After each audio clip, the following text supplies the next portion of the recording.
Welcome to Greg Hansen's Video Notebook, brought to you by Domino's. I'm Daniel Berk, joined by Greg Hansen, and we're here in the middle of the Star Newsroom. And Greg, we got a lot to chat about today, a lot of different things. And I spent the better part of my last 6 weeks covering UA football in spring, and you were out there plenty too watching. And now that we're a week or so away from the spring game that happened a couple weeks ago, what do you take away from this quarterback competition, and who's the guy that maybe you'll be watching most closely here from now until late August? I went back and watched the Pac-12 Network's 60-minute version of Arizona spring game. I watched it twice, and the second time it finally hit me like, you dummy, Gerard Randall can really play. Yeah.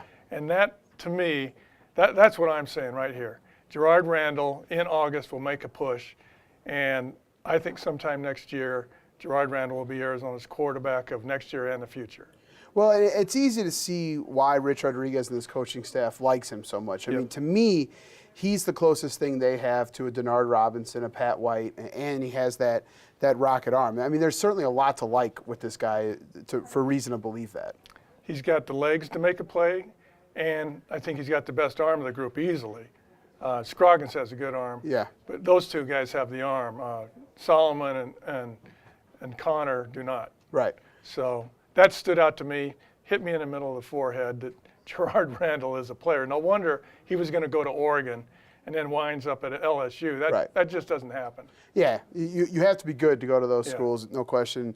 You mentioned watching the 60-minute edition on Pac-12 Network, and the Pac-12 Network has been filming all these spring games lately, and they announced 7,100 at Arizona Stadium a couple weeks ago. But when you watch these games, it just doesn't quite have the same feel and intensity that some of these SEC and ACC programs have. Am I right there? It's a tough sell. Yeah. I mean, if you're a Pac-12 football fan, you get ready to watch these spring games, suddenly they come on and you go, I'm going to fall asleep. They are so bad.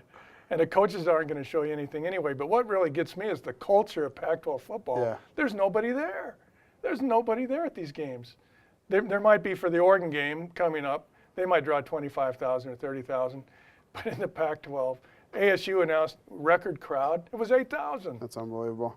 Yeah. And I come from Missouri. I was back in St. Louis last week, and Missouri drew 23,000 for their spring game. I mean, it's just a different deal. And you even heard Rich Rod say it during the spring game. Hey, can we wrap this thing up? So it's just a different feel, I think. Yeah, and it's been that way ever since I've been here. Only Oregon now has changed it.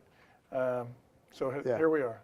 Well, this is Greg Hansen's Video Notebook, brought to you by Domino's, and we're going to hop around on Greg here a little bit. And Greg, heading over to the Diamond, to baseball, we talk a little bit. And 2 years ago, Andy Lopez and the Arizona Wildcats on top of the world. They win this national championship, first one in a long time, and you thought, okay, this is the beginning of it. I mean, now they're going to be able to get any recruit they want, and Andy Lopez has his title here. In the last 2 years, they didn't make the postseason last year. They're not going to make it this year. No. How surprising are these last two seasons to you?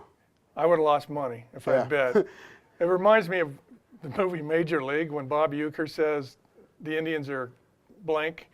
I mean, Arizona's crummy. How did they get to be crummy? Yeah, there's even a worse word, but you can't say it. But they're crummy. Yeah.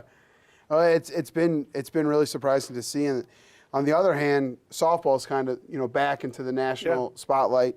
34-9. I was just talking to John Gold about this. 9-6 in the pack, and then 3 winnable games this weekend against Utah. What has Mike Andrea and the softball program been able to do to get back into the national spotlight this year? His everyday lineup, his non-pitchers are as good as he's ever had here, and he's had the best teams in the history of the sport. I think his eight-woman lineup is terrific, as good as you can get, but he doesn't have a shutdown pitcher. Right. But it's not going to work.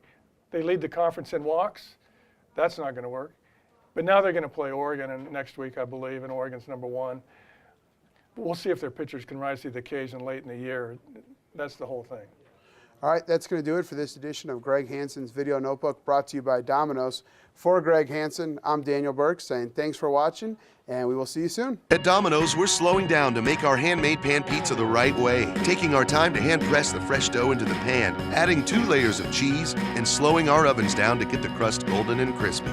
So try a Domino's handmade pan pizza with 2 toppings for just $7.99.